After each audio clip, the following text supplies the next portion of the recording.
Hello, Pixies. It has been a week. Oh my goodness. Sorry that I've been kind of late. Yeah, I was supposed to have both of these videos, or all of these videos done low-key at the start of the week. I have not. Sorry about that. Anyway, get ready for a dump of videos that I'll probably just spread through the weekend and into next week. But here we are finally with GAUSS. GAUSS has been a really requested frame of mine. One that tends to come up a lot during tenno training days, so I figured, here we are. Let's do another GAUSS video. Have I done a GAUSS video? I don't think I have. Let's do a GAUSS video. Wow, a week of no recording and I'm already a hot mess. So we're going to start with the abilities, then we'll go over some build stuff, and that's pretty much it. I'm not going to go into any particular synergies with weapons and etc. This is literally just a build that I use, that I personally use frequently if I'm going to play GAUSS, that I use on Steelpath and pretty much any content that I'm going for. It's not a speed build, it is a build that revolves around his second ability and his passive. And with that wonderful segue, because I still got it even when I don't, let's start with the abilities. So, GAUSS's passive is that he has a battery. That's the best way I can describe it. It's the battery that is on the right-hand corner of your screen, on the bottom above your abilities. Now, this has a limit before you use your ultimate, which is Redline, and that is the 80% Redline limit, which, unironically, is the name of the ultimate because that ultimate allows you to surpass that red line, which is literally on the battery, so you can see when you hit the cap and cannot go further until you activate that fourth ability. But we'll get to that later. This redline limit affects the potency of your abilities, and in some cases affects how you can use them. Depending on the charge rate of your battery, you can get some of the following results. Shield recharge up to a maximum of 120% when you're utilizing your ultimate, your redline, 80% when you're not in your ultimate. It also affects the damage reduction of kinetic plating, affects the damage and status duration of thermal sunder, affects the fire rate, attack speed, reload speed, and holster speed bonuses, as well as the redline counter and projectiles fired when over 80% for redline, and additionally procs as special effects for thermal sunder when the battery is above 80% and while redline is active, which we will talk about when we get to the fourth ability. Long and short of it is, having higher battery means better stuff. You are more survivable, you are faster, you have more utility to use, so you want it to be higher. Of course, the next question is going to be, how do you actually make that goes higher? And that is going to be through a combination of A, basic movement, and B, utilizing abilities. Mach Rush will grant you battery upon use based on enemies hit and distance traveled. You can also get battery through your second ability and through part of your third ability. GAUSS's first ability is Mach Rush. This does impact damage and allows GAUSS to move at hypersonic speeds. Tapping the ability will allow you to move at hypersonic speeds for a short duration, a small dash from point A to point B. Tapping and holding will allow you to sustain your movement over a longer distance, but with no outward control utilizing WASD. However, your angle can be shifted utilizing the camera's general direction and spacebar. Slamming GAUSS's head against the wall or any solid surface, while utilizing kinetic plating will also add a 100% chance of slash damage upon impact in a radius around him. GAUSS's first ability also has an augment known as Mach Crash. This augment allows the impact of Mach Rush to suck enemies in a radius directly to him. GAUSS's second ability is Kinetic Plating.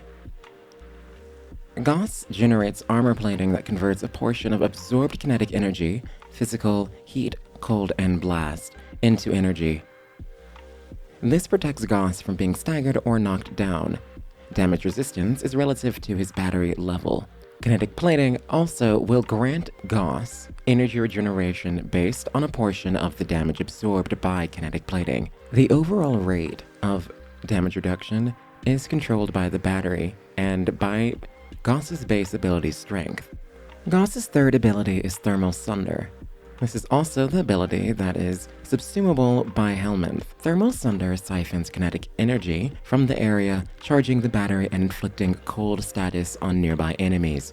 Holding reverses the process, draining the battery and inflicting heat status on nearby enemies. Using these two together will create a blast proc, dealing blast damage. When Redline is active, at 100% you can strip the armor from enemies completely.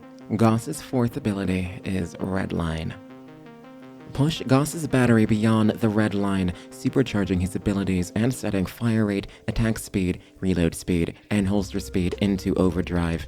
When past the red line, bolts of arcing electricity dance periodically from GAUSS, exploding en masse when the ability is deactivated. In this state, GAUSS's Thermal Sunder is buffed along with his kinetic plating. Thermal Sunder's cold procs beyond the red line will freeze enemies in place, granting GAUSS a solid CC against enemies. The heat procs are increased, and the blast proc, as mentioned, will completely armor strip an enemy. Kinetic plating beyond the red line will grant increased damage reduction, capping at 120%. The attack speed, reload speed, and holster speed are all affected by strength, and the overall duration of the ability scales off duration mods. The build that I utilize for GAUSS goes as follows. Utilizing Brief Respite in conjunction with his innate kinetic plating grants us very solid shield regeneration, making him incredibly safe in conjunction with his kinetic plating and damage reduction. This build revolves around quick thinking, adaptation, rolling guard, and kinetic plating. The quick thinking mod allows you to avoid death when taking lethal damage in exchange for energy. Adaptation will increase our damage reduction. Rolling guard grants us temporary immunity. Gladiator finesse increases all of the potencies therefore mentioned. As mentioned, kinetic plating grants us energy upon hit. Quick thinking drains energy to keep us alive. This creates an infinite loop where taking damage increases energy and keeps us from dying. This isn't a perfect practice, but against most targets, it will prove incredibly effective. The rest of the build is fairly straightforward. We have a little bit of ability strength in order to increase the potency of our kinetic plating just a little bit. Primed continuity for a little bit of duration increase, for the more duration the better, and primed flow to have a solid pool for our quick thinking to drain from. Arcanes can really be whatever you want. Arcane Energize if you really want to, but I've chosen to use Arcane Avenger and Arcane Fury. Melee, secondary, and primary are also all your choice.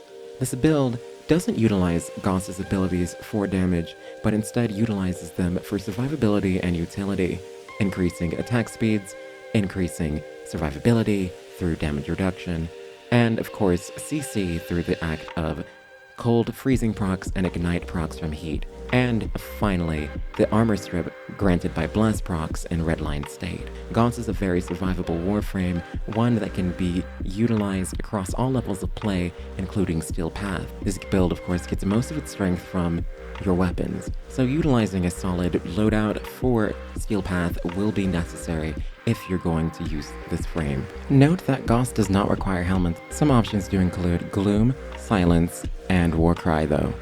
And that's the video. Thank you all for watching, and if you enjoyed, leave a thumbs up, leave a comment down below. If there are any other Warframes you'd like to see, let me know. I can simply add it to the list. Next up we'll have Atlas, who I've been working on, honestly, a lot. I have way more Atlas footage than I frankly need.